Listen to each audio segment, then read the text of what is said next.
Hello दोस्तों, कैसे हैं आप लोग। आई होप सब स्वस्थ होंगे, मस्त होंगे और अपनी पठन पाठन में लगे होंगे।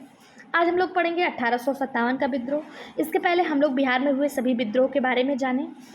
टाना भगत विद्रोह, मुंडा विद्रोह, संथाल विद्रोह, सारे विद्रोह को हमने जाना। आज का जो हमारा टॉपिक है वो है 1857 का विद्रोह। 1857 का विद्रोह कैसे हुआ, कहाँ हुआ, किस किसने नेतृत्व किया, सब कुछ पढ़ेंगे। ठीक है, तो आइए स्टार्ट करते हैं। 25 जुलाई 1857 को दानापुर में सैनिकों ने विद्रोह कर दिया। देखिए, जो हमारे साथ पहले से जुड़े हैं उनका दिल से आभार चैनल को सब्सक्राइब करने के लिए, और जो लोग हमारे साथ नए जुड़ रहे हैं प्लीज़ आप लोग से अनुरोध है चैनल को सब्सक्राइब जरूर करें। ठीक, स्टार्ट करते हैं। 25 जुलाई 1857 को दानापुर में सैनिकों ने विद्रोह कर दिया। देखिए, ये हम बिहार का केवल पढ़ रहे हैं और कंप्लीट पढ़ने के लिए हम 1857 का विद्रोह अलग से पढ़ेंगे। जब हम भारत का इतिहास पढ़ेंगे उसमें अलग से पढ़ेंगे। अभी हम केवल बिहार में क्या क्या हुआ उसके फैक्ट्स पढ़ रहे हैं। ठीक है, ये आप कह सकते हैं बिहार जी के जीएस पढ़ रहे हैं। ठीक, 25 जुलाई 1857 को दानापुर में सैनिकों ने विद्रोह कर दिया। 1857 को विद्रोह 3 जुलाई 1857 को पटना में पीर अली के नेतृत्व में पटना में विद्रोह हुआ। कब हुआ? 3 जुलाई 1857 को। किसके नेतृत्व में? पीर अली के नेतृत्व में। कहाँ से? पटना से। फिर सबसे ज़्यादा जो जाने जाते हैं 1857 के विद्रोह में ये हैं। कौन? आरा, जगदीशपुर, भोजपुर जिला के जमींदार बाबू कुंवर सिंह। ये इन्होंने बहुत महत्वपूर्ण भूमिका निभाई थी। इन्होंने विद्रोही सैनिकों का नेतृत्व किया। 80 वर्षीय कुंवर सिंह ने पूर्वी उत्तर प्रदेश तक के क्षेत्र पर अंग्रेजी राज्य समाप्त कर दिया था। मतलब ये कितने वर्ष के थे? 80 वर्ष के। सोचिए, उस समय इन्होंने अंग्रेज़ों से लोहा लिया और अंग्रेजी राज समाप्त कर दिया गया। ऐसा कहा जाता है कुंवर सिंह जब उत्तर प्रदेश से बिहार में प्रवेश कर रहे थे तो अंग्रेज़ों से लड़ाई के दौरान इनके हाथ में गोली लग गई, और गोली, जब बंदूक की गोली चलती है तो उसका विष जो है शरीर में फैलता है, उसका जहर शरीर में फैलता है। तो इनका जहर शरीर में ना फैले तो आते टाइम इन्होंने अपने हाथ को गंगा नदी में काट के फेंक दिया था। लेकिन फिर भी उस इन्फेक्शन के कारण 26 अप्रैल 1858 को इनकी मृत्यु हो जाती है। इसके बाद इनके भाई जो अमर सिंह थे, इन्होंने विद्रोह का नेतृत्व किया था। ठीक, अब बात करें चंपारण सत्याग्रह। केवल बिहार में जो इम्पोर्टेंट है बस उतना ही पढ़ रहे हैं। बाकी 1857 की क्रांति पढ़ने के लिए बहुत कुछ है हमारे पास, लेकिन अभी हम केवल बिहार के फैक्ट्स पढ़ रहे हैं। ठीक है, देखते हैं चंपारण सत्याग्रह के बारे में। तो नील की खेती करवाने वाले अंग्रेज और स्थानीय किसानों के मध्य एक समझौता होता था, जिसमें किसानों ने अपनी भूमि के 3/20वें भाग पर नील की खेती करनी होती थी, जिसे 3 कटिया पद्धत कहते थे। कृत्रिम रंगों के विकास के बाद नील का व्यापार लाभदायी नहीं रहा। इस कारण अंग्रेज जो थे किसानों की भूमि छोड़ने लगे और बदले में मुआवजे की मांग कर रहे थे, जिसे देने में किसान असमर्थ हो गए। मुरली भरवाह गांव के निवासी राजकुमार शुक्ला, इंपॉर्टेंट मार्क करिएगा, इनके गांव का क्या नाम था? मुरली भरवाह। ये आपको केवल एनसीईआरटी एससीईआरटी में मिल सकता है या फिर हमारे इस वीडियो में। ये सब चीज़ें, राजकुमार शुक्ल के गांव का नाम, ये सब इंपॉर्टेंट चीज़ें आपको किसी भी क्वेश्चन आंसर में नहीं देखने को मिलेगा। और यहाँ से मतलब बीपीएससी जो है ना, टीचिंग एग्जाम है, कोई भी एग्जाम हो, बहुत डेप्थ में क्वेश्चन पूछता है। तो आपको डेप्थ में पढ़ने के लिए ये 1 लाइनर सीरीज़ देखना बहुत ज़्यादा कंपलसरी है। तो अभी तक अगर आपने पहले की वीडियो नहीं देखी है तो उन्हें भी देख डालिए। 1 से 2 बार देखेंगे तो आपको चीज़ें कहीं ना कहीं सबकॉन्शियस माइंड में फीड हो जाएंगी, और अगर वो क्वेश्चन आपके सामने आया तो आप उसको सॉल्व कर लेंगे। ठीक है, जैसा कि आपको पता है इस बार बीपीएससी में प्री मेंस दोनों लग गया टीआरई एग्जाम में। तो प्री का लेवल थोड़ा कम रखेंगे और मेंस का थोड़ा हाई रखेंगे। तो हाई में क्या रखेंगे? यही सब तो रखेंगे, लाइन बिटवीन जो क्वेश्चन होंगे वही तो पढ़ेंगे, रीड बिटवीन लाइन, तो यही सब तो रहता है। ठीक है, और अब देखते हैं। मुरली भरवाह गांव के निवासी राजकुमार शुक्ल किसानों की समस्या लेकर कांग्रेस के लखनऊ अधिवेशन 1916 में महात्मा गांधी से मिलने पहुंचे। एक क्वेश्चन मेरा आपसे, कांग्रेस का लखनऊ अधिवेशन 1916 की अध्यक्षता किसने की थी? अगर आपको पता है तो कमेंट बॉक्स में ज़रूर बताइएगा। अगर आप कमेंट बॉक्स में सही जवाब देते हैं तो नेक्स्ट वीडियो में आपके नाम के साथ आपके कमेंट को जरूर दिखाया जाएगा। ठीक, 10 अप्रैल 1917 को गांधी जी पटना पहुंचे। वहां से वे चंपारण पहुंचे। यहां मजिस्ट्रेट ने उन्हें वापस आने को कहा, जिसे गांधी जी ने इनकार कर दिया। गांधी जी पटना कब पहुंचे? तो 10 अप्रैल 1917 को। इंपॉर्टेंट मार्क करिएगा। गांधी जी ने लगभग 8000 किसानों से वार्ता की। पटना में गांधी जी मजरूल हक से मिले, जिसके बाद बगान मालिक संघ के सचिव जेम विल्सन से भी मिले थे। 15 अप्रैल को गांधी जी मोतिहारी पहुंचे। Important mark. 22 अप्रैल को गांधी जी बेतिया पहुंचे। Important mark. या हजारीमल धर्मशाला में रुके। कौन से? हजारीमल धर्मशाला में। कहाँ पे? बेतिया हजारीमल धर्मशाला में रुके। गांधी जी के साथ राजकुमार शुक्ल, ब्रिज किशोर प्रसाद, राम नवमी प्रसाद, राजेंद्र प्रसाद, JB कृपलानी, प्रभुदास आदि लोग शामिल थे। ये नाम आपसे ऐसे पूछा जाता है, 4 नाम दे दिया, पूछ लेगा इसमें से कौन शामिल था कौन नहीं शामिल था। ठीक है। 13 जून 1917 को गांधी जी का आश्रम बेतिया से मोतिहारी में कर दिया गया। चंपारण जांच समिति में श्रीमती कस्तूरबा गांधी, जो गांधी जी की पत्नी थी, डॉक्टर देवब्रज किशोर प्रसाद, धरणीधर प्रसाद, अनुग्रह नारायण सिंह, राम नवमी प्रसाद, डॉक्टर राजेंद्र प्रसाद, महाराज कृत्यानंदन सिंह, महात्मा गांधी तथा FG स्लाई जो अध्यक्ष ये शामिल हुए। इनको इंपॉर्टेंट मार्क करेगा। चंपारण जांच समिति के अध्यक्ष कौन थे? FG sly. ये बहुत सारे एग्जाम में देखने को मिला और आगे भी देखने को मिल सकता है। 1 मई 1918 के गवर्नर जनरल ने 3 कटिया कानून समाप्त कर दिया। 24 मई 1918 को गांधी जी ने मोतिहारी आश्रम का शिलान्यास किया। ये दोनों क्वेश्चन इंपॉर्टेंट है। 3 कटिया कानून कब समाप्त हुआ? 1 मई 1918। और मोतिहारी आश्रम का शिलान्यास कब हुआ? 24 मई 1918। किसके द्वारा? गांधी जी द्वारा।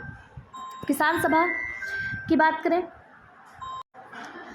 अब हम किसान सभा की। यहाँ से देखिए अलग टॉपिक स्टार्ट है, इसको हाईलाइट नहीं हो पाया है। किसान सभा 1929 में स्वामी सहजानंद ने बिहार प्रांतीय किसान सभा की स्थापना सोनपुर के मेले में की थी।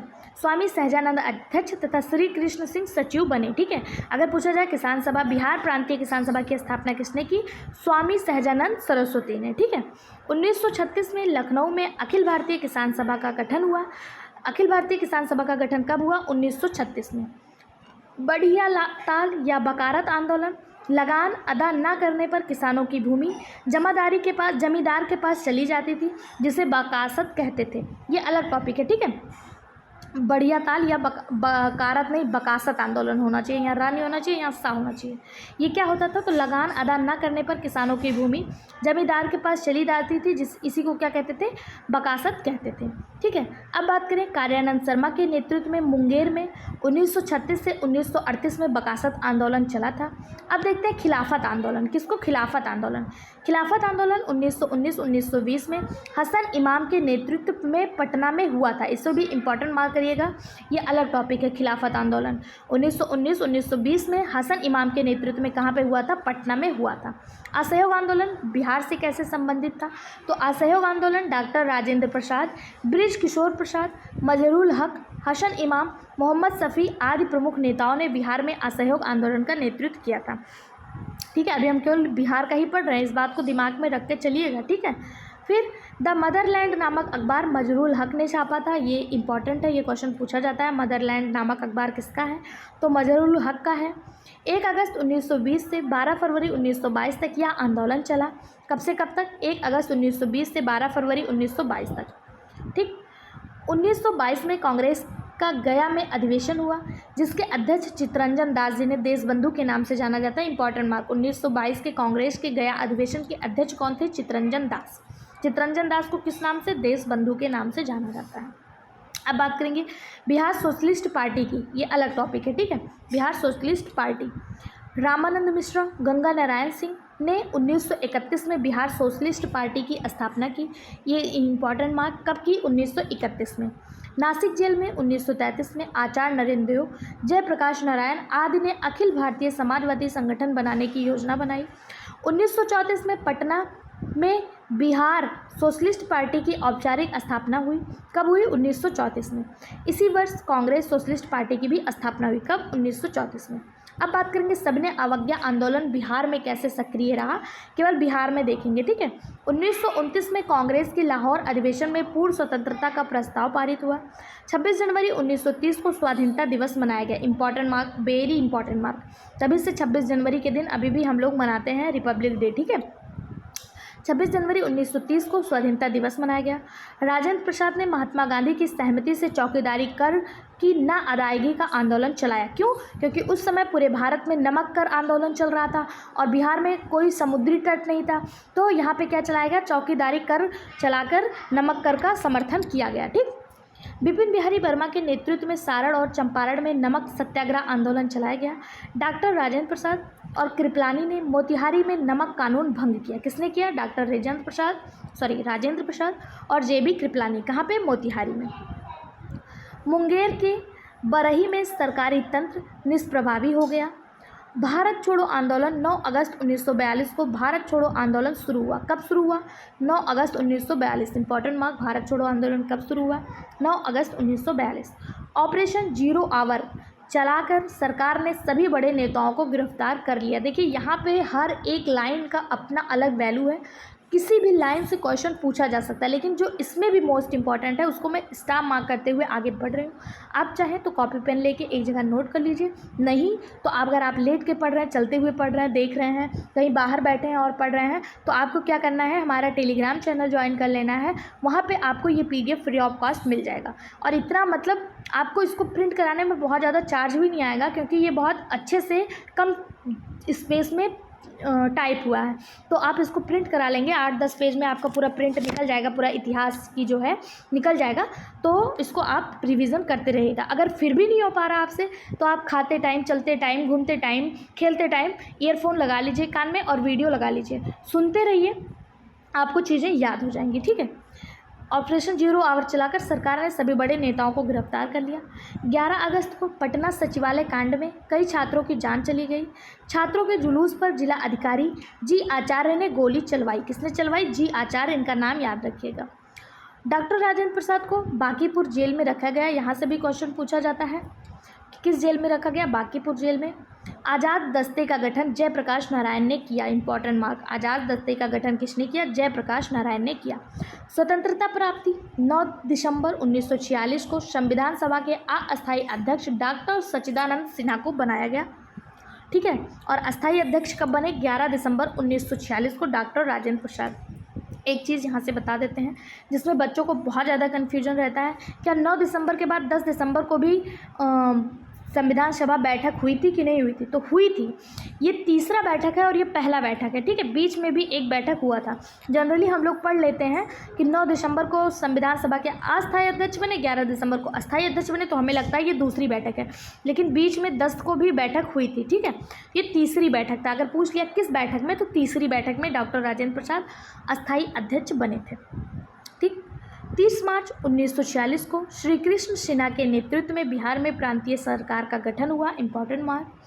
26 जनवरी 1950 को संविधान लागू हुआ और बिहार भारत संघ के राज्य के रूप में इसमें शामिल हुआ। ठीक। यहाँ पे बिहार का इतिहास खत्म होता है। अगले वीडियो में हम लोग बिहार का भूगोल पढ़ेंगे। बिहार का भूगोल हमारे साथ इसी तरह से 1 लाइनर फैक्ट्स में कम टाइम में अच्छा पढ़ने के लिए चैनल को सब्सक्राइब, वीडियो को लाइक करना बिल्कुल ना भूलें। उसमें हम लोग पूरे बिहार का भूगोल, उसके बाद हम लोग बिहार की इकोनॉमी, उसके बाद राज्य व्यवस्था, अर्थव्यवस्था और सारी चीज़ें देखेंगे जो हमारे एग्ज़ाम में मिलने आ सकता है। ठीक है। बस आपको करना क्या है, कंटिन्यू हमारे साथ बने रहना है, वीडियो को लाइक और चैनल को सब्सक्राइब भी करना है। ठीक है। Thank you.